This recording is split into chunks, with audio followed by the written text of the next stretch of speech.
জাতীয় দলে পলিটিক্সের শিকার নাইট তারকা, চক্রান্ত করেই নাকি সরানো হয় তাকে।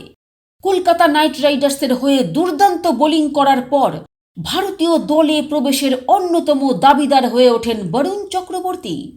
তার বোলিং বুঝতে বিপক্ষকে বেশ চাপ পেতে হয়েছিল। তার বোলিংয়ে রহস্য বুঝতে এখনও ব্যাটারদের বেশ সমস্যায় পড়তে হয়।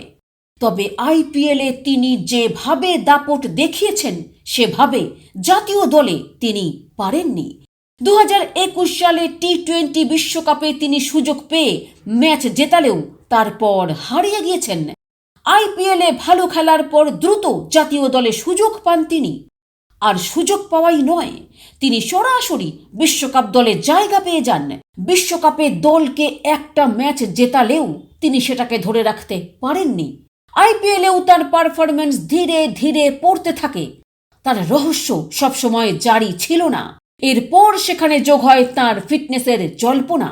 এবার বরুণ চক্রবর্তী তার জাতীয় দল থেকে বাদ পড়া ও ফিটনেস নিয়ে গুঞ্জনের ব্যাপারে মুখ খুললেন।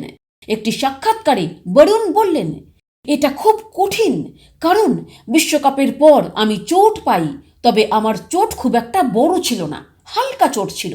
2 থেকে 3 সপ্তাহ সময় লেগেছিল আমার মাঠে ফিরতে, কিন্তু আমাকে সেই সুযোগে সরিয়ে দেওয়া হয়। আমার বাইরে থাকার কারণ হিসেবে বলা হয় যে আমার চোট। অন্যদিকে আমি সেই সময় ফিরছিলাম, খেলছিলামও।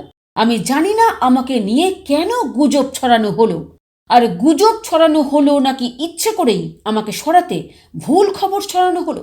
তবে এটাই জীবন আমার জন্য খুব কঠিন। 2022 সালের আইপিএলে হতাশাজনক পারফরম্যান্সের কারণ হিসেবে তিনি টেনে আনেন 2021 সালের বিশ্বকাপকে। বলেন, আমি সেই সময় খুব হতাশ ছিলাম। জাতীয় দল থেকে ফেরার পর আমি সবাইকে প্রমাণ করে দিতে চাইছিলাম যে আমি নিজের সেরাটা দেওয়ার লক্ষ্যে ছিলাম।